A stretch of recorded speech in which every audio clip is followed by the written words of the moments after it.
7 सदियों पहले पूर्वी भूमि के छायादार जंगलों में ब्लैक हॉलो नामक एक गांव था।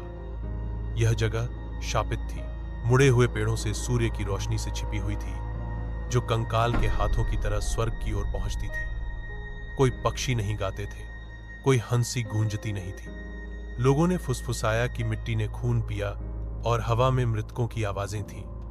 गांव के केंद्र में एक टूटा हुआ चर्च खड़ा था, जिसकी घंटी जंग लगी थी, उसकी खिड़कियां टूटी हुई थी। वहां कभी प्रार्थना करने वाला पुजारी एक तूफानी रात में गायब हो गया था, केवल अपनी फटी हुई चादर और एक ही मोमबत्ती बारिश में जलती हुई छोड़ गया। दृश्य 2।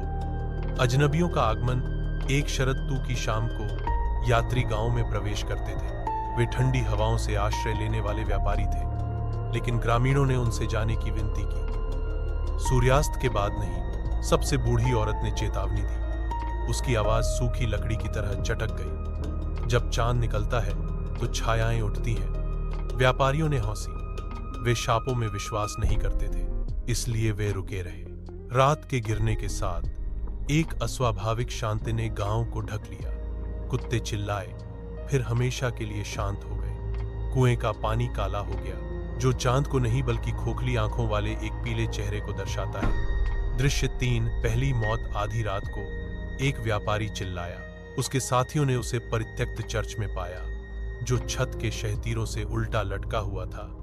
उसका गला कटा हुआ था, फिर भी उसकी आंखें अभी भी हिल रही थीं, जैसे कि छत पर कुछ रेंगते हुए देख रही हो। उसका खून मोमबत्ती की लौ में टपकता था, जो मरने के बजाय और भी तेज जलती थी। ग्रामीणों ने इनकार कर दिया। 7 शताब्दियों पहले एक खंडहर होते राज्य के किनारे पर एक प्राचीन किला खड़ा था, जिसे आदमियों ने छोड़ दिया था, लेकिन मृतकों ने कभी नहीं। पास रहने वाले ग्रामीणों ने कभी भी इसके द्वारों को पार करने की हिम्मत नहीं की, क्योंकि उन्होंने कहा कि पत्थरों को अभी भी उन हजारों लोगों का खून याद था जो इसके भीतर मर गए थे। किले को फुसफुसाती छायाओं का मकबरा कहा जाता था, क्योंकि हवा भी चुपचाप इससे गुजरने से इनकार करती थी।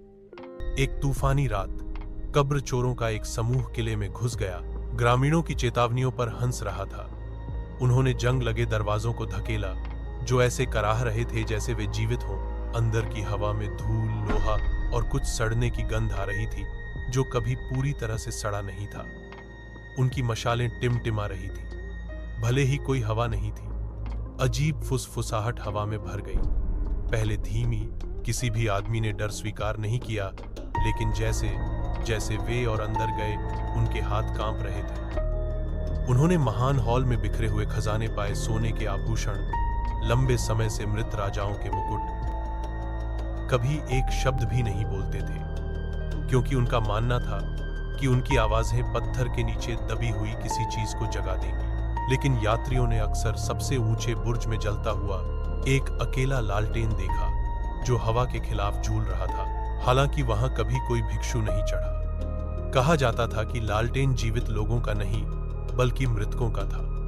एक शरद ऋतु की रात एक भटकते हुए नाविक ने मठ में शरण ली। उसे ग्रामीणों ने प्रवेश न करने की चेतावनी दी थी, लेकिन भूख और थकावट ने उसे भारी लकड़ी के दरवाजों से धकेल दिया। अंदर हवा पिघले हुए मोम और नम पत्थर की गंध से भरी हुई थी। भिक्षुओं की पंक्तियां प्रार्थना में बैठी थीं। उनके चेहरे हुड़ के नीचे छिपे हुए थे, हाथ कसकर मुड़े हुए थे। उनमें से कोई भी नहीं हिला जब वह अंदर आया। उनमें से किसी ने भी सांस तक नहीं ली। नाविक ने बोलने की कोशिश की, लेकिन उसके शब्द अस्वाभाविक रूप से गूंजे, जैसे कि दीवारें ही उन्हें 100 अलग अलग आवाजों में दोहराती हों। वह टॉवर की ओर सीढ़ियां चढ़ गया, लालटेन की मंद रोशनी से आकर्षित होकर। हर कदम पिछले से लंबा लग रहा था।